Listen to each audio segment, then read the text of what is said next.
خلي بالك، انت ممكن تحبس نفسك وتكون عرضة للقضاء عليك بغرامة ما تقدرش على سدادها.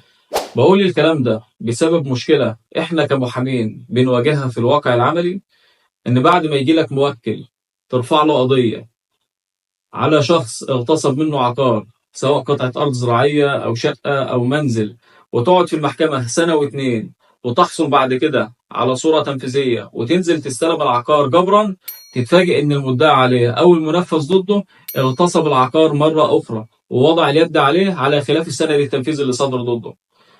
هنا أنت كده ارتكبت جريمة اسمها جريمة دخول عقار. الجريمة دي معاقب عليها بنص المادة 369 عقوبات. فنصيحتي إن بمجرد ما يصدر ضدك حكم بالطرد أو بتسليم عقار، ويتم تنفيذ الحكم على الطبيعة وتسليم العقار للشخص اللي صادر لصالحه السند التنفيذي، بلاش حد يضحك عليك وتروح تغتصب العقار ده مرة أخرى وتحط إيدك عليه وتاخده على خلاف السند اللي صدر ضدك، لأن بالشكل ده أنت هتقع تحت طائلة نص المادة 369 عقوبات، وهتعاقب بالحبس وبالغرامة التي لا تقل عن 50,000 جنيه، وعقوبة الحبس لا تقل عن سنتين.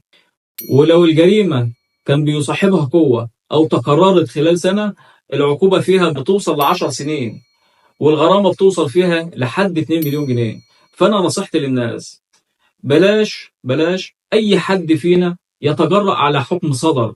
اللي بيتجرأ على الحكم ده بيخالف نص قانوني وبيعتبر ارتكب جريمة دخول عقار.